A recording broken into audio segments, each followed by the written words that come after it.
કહીજે બે નારા મારવા. જય જવાન જય કિસાન, જય જવાન જય કિસાન, જય જવાન જય કિસાન.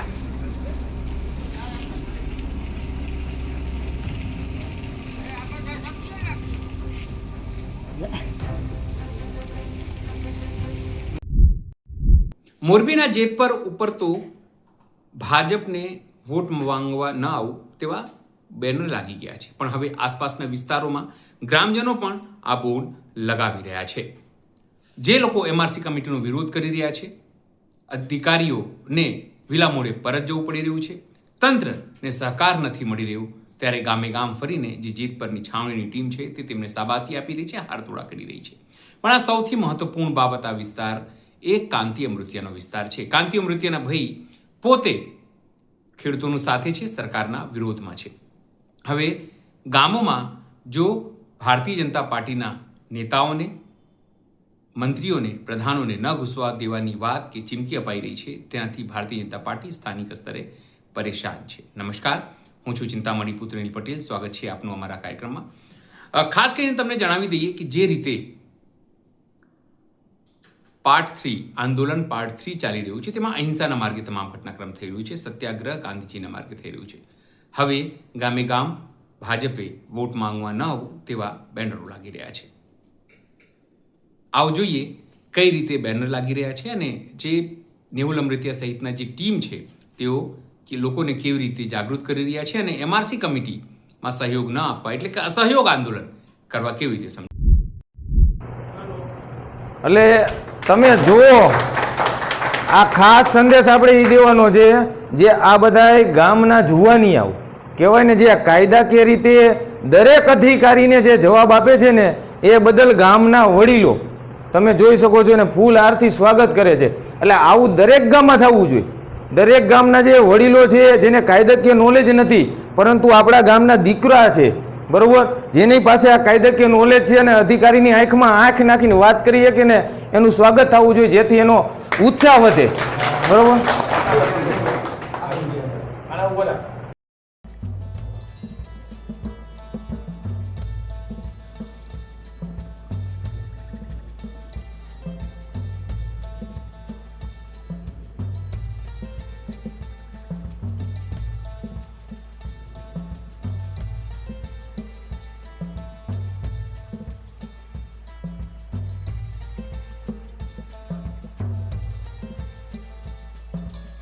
નવો પરિપત્ર આમાં શું તમને ખાસ ખબર પડે એટલે તમને આપણે પૂછવું છે કે 4/7/2026 નવો પરિપત્ર આવ્યો, તમારા ગામના ખેડૂતોને માન્ય છે કે નથી માન્ય? નથી માન્ય ને, એટલે ગામને માન્ય નથી, બરાબર. એટલે જ આપણે પંચાયતના લેટર પેડ ઉપર દીધું અમાન્ય છે. તેમ છતાં અહીંયા અધિકારીઓ આવે અને એ પરિપત્રમાં જે એમઆરસી કમિટીની વાત કરી, બજાર કિંમત નક્કી કરવા માટે, એ કમિટીમાં જે ખેડૂતનો પ્રતિનિધિ દેવાનો, તમારે લાઈનમાં તાર અને થાંભલા થઈને જેટલા ખેડૂત આવતા હોય, 2 થાંભલાવાળા હોય બાકી તારવાળા હોય, તો એ રીતે 15, 20, 30, 40 જેટલા ખેડૂત થતા હોય એમાંથી એક ખેડૂત દેવાનો તમારે ગામ દીઠ, બરાબર, કમિટીમાં બેસવા માટે. પણ વસ્તુ અહીંયા છે, પરિપત્ર માન્ય નથી તો એ એમઆરસી કમિટી પ્રમાણે આપણે હાલવાનું નથી થતું ને. અને બીજી વાત, અધિકારીઓ અહીંયા આવીને એમ કે થાંભલામાં અમે જમીનની બજાર કિંમત કરતાં 2 ગણું વળતર આપી, પણ થાંભલાનું કેવડું માપે? 700 હોય, અમુકને 500 ચોરસ મીટર, બરોબર. હવે સાહેબે ઉદાહરણ દીધું કે બજાર કિંમત તમારી 40 લાખ છે તો એનું 2 ગણું એટલે 80 લાખ રૂપિયા તમને થાંભલાના મળે. પણ ક્યારે મળે? તો કે 1 વીઘો જમીન તમારો થાંભલો રોકે એટલે 1618 ચોરસ મીટરનો થાંભલો હોય ને તો 80 લાખ મળે. થાંભલો તો 410 ચોરસ મીટરનો હોય, 500 ચોરસ મીટરનો હોય તો કેટલા મળે તમને?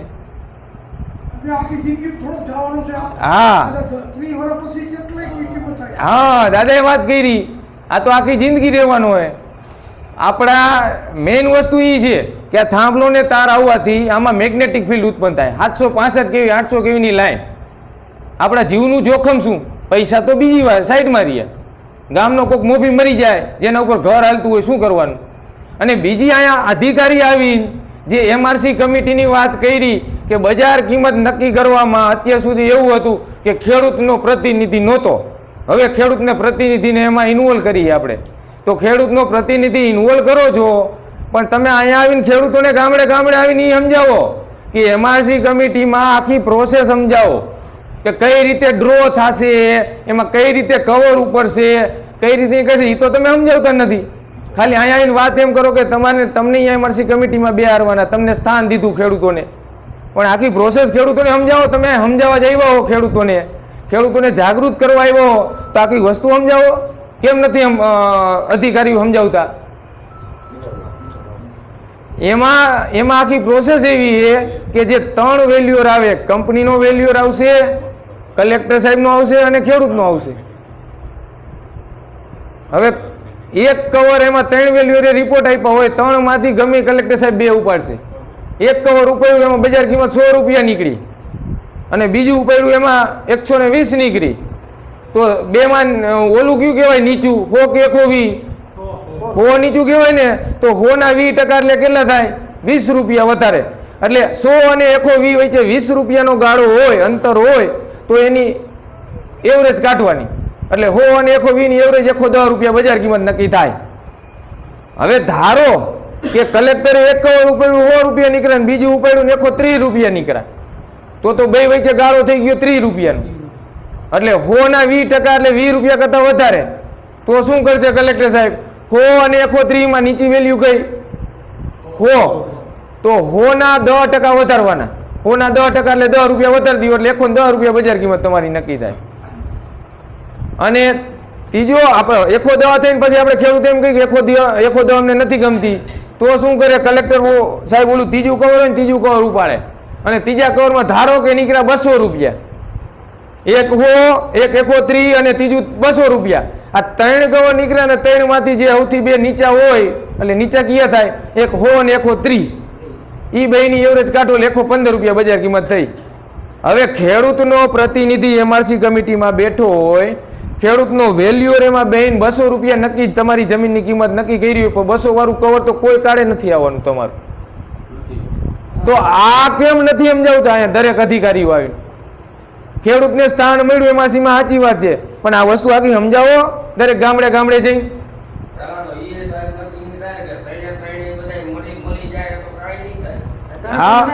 એના જ વેલ્યુઅર ગવર્મેન્ટ નિમેલા વેલ્યુઅર તમને ખુદને નહીં બેસાડે. એની ચાલ જ છે ગવર્મેન્ટ તમને ખુદને નથી બેસાડવાની. એના વેલ્યુઅર જે ગવર્મેન્ટના નિમેલા છે ને એ જ આવવાના છે. એટલે એ વેબસાઇટ છે IBBI, એ વેબસાઇટમાં કેન્દ્ર સરકારે જે એપ્રુવડ કરેલા હોય એ જ વેલ્યુઅર હોય, એ જ વેલ્યુઅર આપણે લઈ શકીએ. આ મોરબીમાં ગમે વેલ્યુઅર હોય ને એની પાસે લાયસન્સ ન હોય તો એને આપણે ન લઈ શકીએ, આ નિયમે.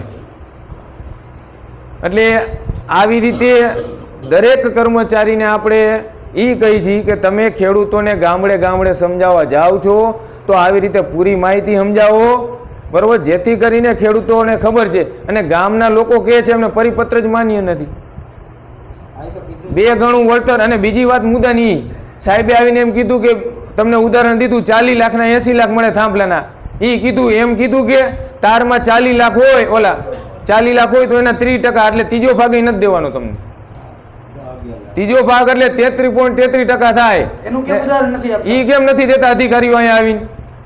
હવે તમે જ વાત કરી લો, આપણે કાનાભાઈમાં થાંભલો આવે 500 ચોરસ મીટરનો, તાર તો કાનાભાઈમાં 5000 ચોરસ મીટર કરતા વધારે આવતું હશે તારની જગ્યા, વધારે થતી હશે.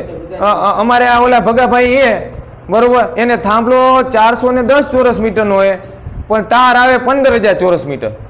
તો 15000 જે જગ્યાએ ને એની તમને બજાર કિંમતનો ત્રીજો ભાગ નથી દેતા, અને થાંભલાની ડબલ દે 410 ચોરસ મીટર. એટલે કે આટલી જગ્યા એ આ આખી લાદી એ આ આખો લાદી તાર નીચેની જગ્યા થાંભલો આવડો કે આટલી જગ્યાના તમને બજારના ડબલ આપે, અને આ બધી જમીનના બજારનો ત્રીજો ભાગ નથી દેવો સરકાર. એટલે આ વસ્તુ કેમ અધિકારી આવીને સમજાવતા નથી ખેડૂતોને? એટલે આ બધી તકલીફ છે ને, એટલે ખેડૂતો કહી રહ્યા છે કે અમને આ પરિપત્ર માન્ય નથી. એટલે ખેડૂતોની માગણી છે ને, એ માગણી પ્રમાણે પેલા પરિપત્ર બનાવી દો, પછી જ જેવી રીતે તમે વડીલોએ વાત કરી સાહેબને વિડીયોમાં મેં જોયું કે પછી જ ખેડૂતો પ્રતિનિધિ નિમશે ને પછી જ આગળની ચર્ચા થશે, આગળની કાર્યવાહી થાય છે. તે પેલા કાંઈ કરવા માંગતા નથી. તમને અમે ધક્કો નહીં ખવડાવી, અમે અમારો પ્રતિનિધિ તમને આપશું.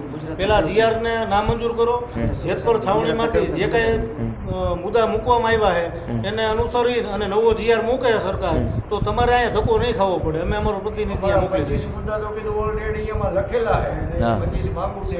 હા ને ખેડૂતને ગુમરાહ કરવાની વાત છે. મેજોરિટી વર્ગ પૂરતું એજ્યુકેશન હોતું નથી. હવે વીઘાના 40 લાખ રૂપિયા અને 80 લાખ રૂપિયાની વાત કરે એક થાંભલાની, હા. ફોર એક્ઝામ્પલ શબ્દનો ઉપયોગ કરવામાં આવતો નથી હા. એસડીએમ સાહેબ દ્વારા. હવે મોટા ભાગના જે વર્ગ હોય ખેડૂતનો એને એમ થાય કે એક થાંભલા આપણને 80 લાખ જ આપે. હા.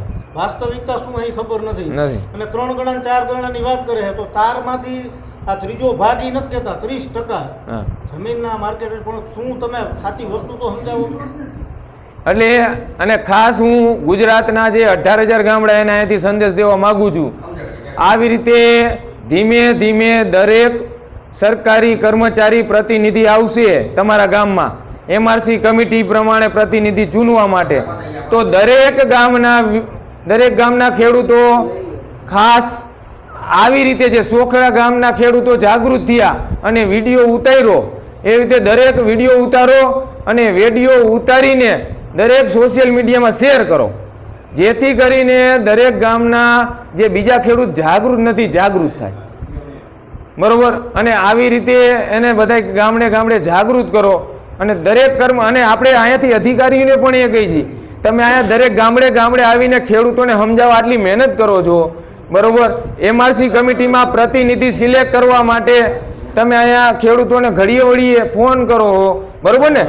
અને અહીંયા રૂબરૂ આવો તો એના કરતાં તમે અમારી માગણી ઉર્જા વિભાગ પાસે જઈને રજૂઆત કરો ભાઈ, ઉર્જા મંત્રી કે સચિવોને કે ભાઈ ખેડૂતોની આ માગણી છે, આ માગણી પ્રમાણે પરિપત્ર નહીં બનાવો ત્યાં સુધી ખેડૂતો કાંઈ કરવા જ નથી માગતા. તો તમે અહીંયા જાઓ ખેડૂતો પાસે આવવા કરતા. બરોબર. આ અમારી તમને વિનંતી છે અધિકારીઓને. એટલે આપણે અત્યારે એક જ માગે અમારા પરિપત્ર અમારી માગણી મુજબ પહેલા બનાવીને લાવો, પછી આગળની કાર્યવાહી કરી. બરોબર ને કાનાભાઈ? આવી રહ્યા છે જે રીતે હવે ખેડૂતોનો રોષ વધી રહ્યો છે ને એક પછી એક તેઓ ભાજપથી દૂરી બનાવી રહ્યા છે અથવા ભાજપની ચીમકી આપી રહ્યા છે. તેને લઈને આપ શું વિચારો છો? જોરથી અમારા કોમેન્ટ બોક્સમાં કોમેન્ટ કરજો. એ સિવાય અમારી યુટ્યુબ ચેનલ લાઈક કરો, સબસ્ક્રાઇબ કરો, બેલ આઇકન દબાવો. સાથે અમારા નવા ઇન્સ્ટા પેજ અને ફેસબુક પેજને પણ તમે લાઈક કરો, શેર કરો અને ફોલો કરો. અત્યારે માટે બસ આટલું જ. નમસ્કાર.